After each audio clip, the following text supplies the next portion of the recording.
В эфире новости, в студии Петр Васильев. Здравствуйте. В начале выпуска коротко об основных темах. Члены республиканского Кабмина продолжают отчет правительства в районах. Узнаем, какие темы поднимают на встречах жителей Усалданского и Мегино-Кангаласского районов. Муниципальный этап конкурса «Безопасное колесо» прошел в Алекминске. В этом году рекордное количество участников. 11 команд пробуют свои силы.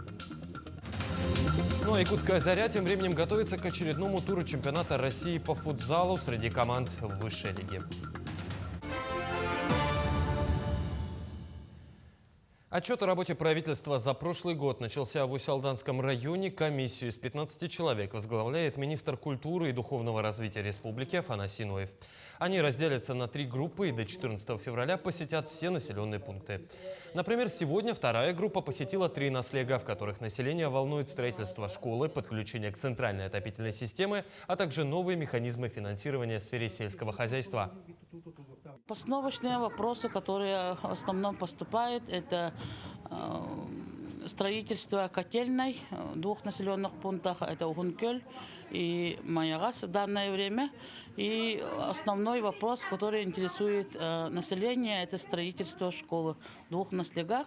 И третий основной вопрос, который стабильно и активно поступает, это вопросы, касающиеся Министерства сельского хозяйства и продовольственной политики по новому механизму. Продолжаются отчеты правительства и в Мегино-Кангаласском районе. Правительственную группу там возглавляет министр экономики республики Петр Попов. В рамках отчета правительства каждый житель села и района имеет возможность обсудить актуальные вопросы и подвести итоги проделанной работы. В целом жители отмечают положительные изменения в дорожной инфраструктуре, строительстве жилых домов, капитальных ремонтов и многое другое. Было достаточно много интересных вопросов. Считаю, что развитие Мегино-Кангаласского района у нас сегодня является одним из таких передовых. Показатели очень хорошие. Вопросы люди задают уже формата улучшения качества жизни, то есть дальнейшего развития. Часть вопросов с прошлого отчета мы уже в протоколе, они являются исполненными. Часть происходит дальше и развиваются и в работе еще.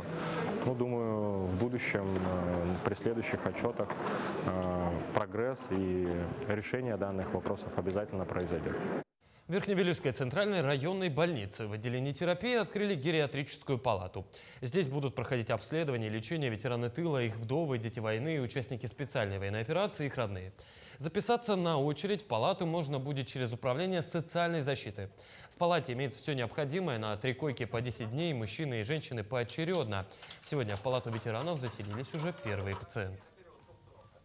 В честь 80-летнего Дня Победы в рамках национального проекта «Активное долголетие» сегодня торжественно открыли палату для ветеранов. В течение 10 дней они смогут пройти обследование, консультации специалистов, кардиолога, эндокринолога, невролога, хирурга и пройти обследование, сдать анализы на онкомаркеры, и другие анализы.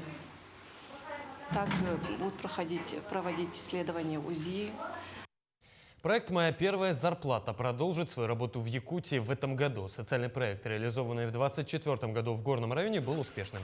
Он предоставил возможности для трудоустройства 39 подростков в селах Кюрелях, Магарас и Бердигистехе.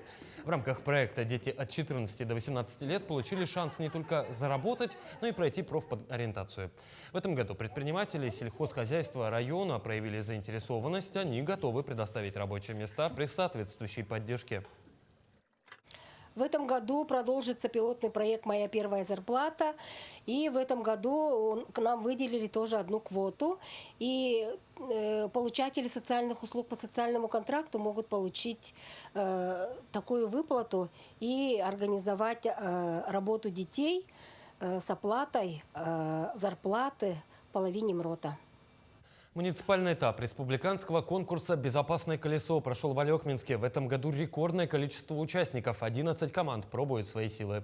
Все подробности у Елены Фаст. Казалось бы, что сложного провести велосипед? На самом деле это требует навыка, опыта и даже мастерства. А блеснуть мастерством можно на конкурсе «Безопасное колесо».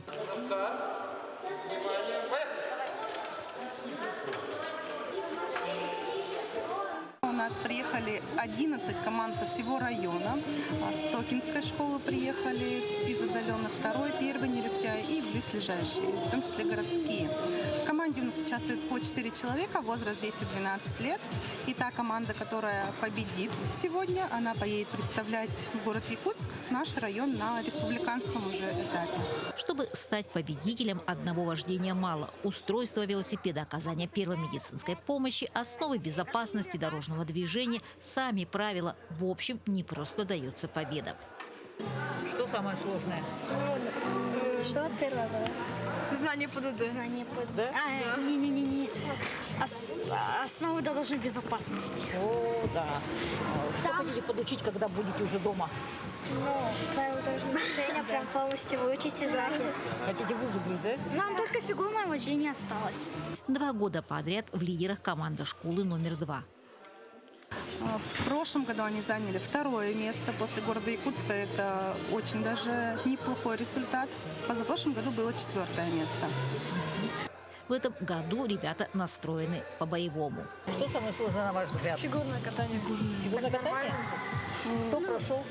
Я прошел. Все мы прошли. Все без ошибок? Да. Я без ошибками пошла. Маленький есть, да? Вообще есть настрой на победу? Да. Не менее боевое настроение и у команды Кячи. Что случилось с рукой? Расскажи свою историю. Моя рука сломалась, и вот так, Ага. И что? и так бинтовали.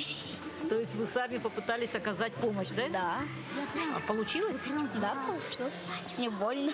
Не больно. Варежки так. Главный приз – отличный велосипед. Не менее достойные призы ждут и других призеров, но самое важное – знание правил на дороге – это безопасность детей. Вот последняя команда вообще очень хорошие результаты показала. Хорошо знает правила дорожного движения, правила пользования велосипедом. Ну и в общем, вообще все отлично получается. Да?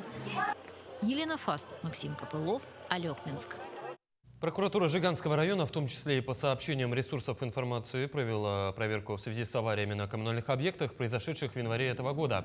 Так, выявлены многочисленные нарушения правил технической эксплуатации котельной 65 лет Победы.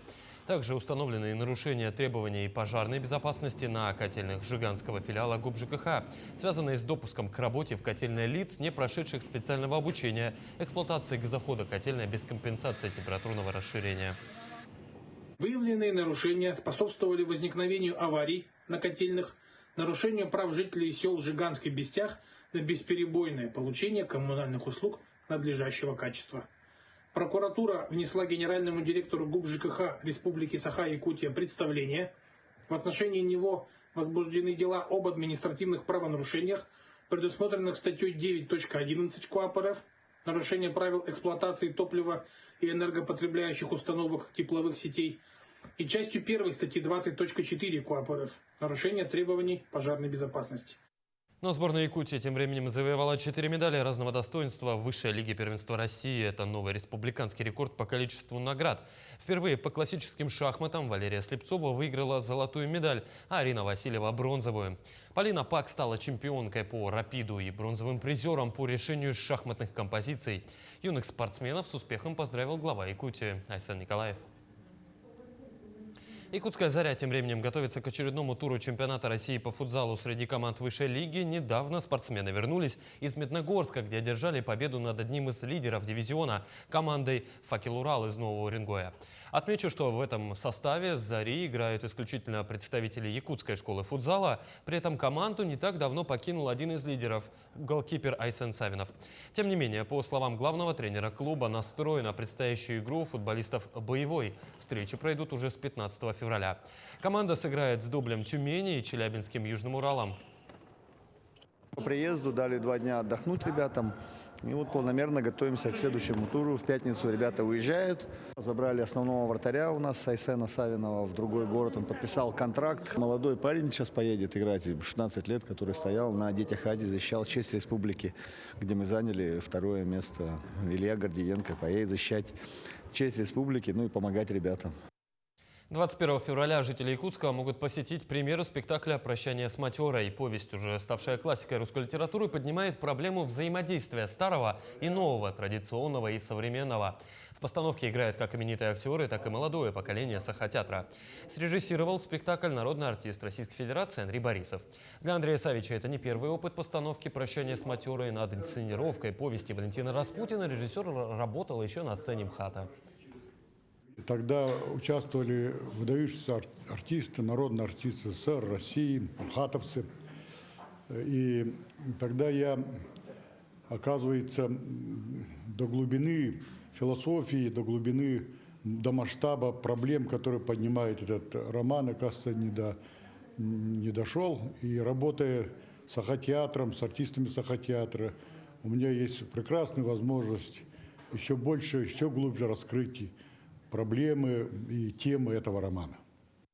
Праздничные концерты, приуроченные ко Дню защитника Отечества, уже прошли во Владивостоке. Почетные гости из Якутии представили яркое выступление, которое прошло в 3 воинских частях – в Сергеевке и Уссурийске. Артисты исполнили песню на 11 языках, включая патриотические композиции и игру на хамусе. В мероприятии приняло участие 4 артиста. С приветственным словом выступил и Валерий Протопопов, заместитель постоянного представителя республики по ДФО. В общей сложности на концертах присутствовали около 300 человек, среди которых были участники СВО и срочники. Завершился праздник традиционным танцем «Асохой».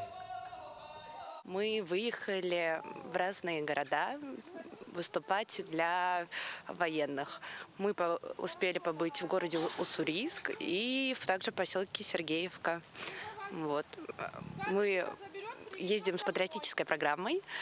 Для чего она? Мы ее поем для того, чтобы поддержать дух наших военных и также популяризация и пропаганда культур разных народов.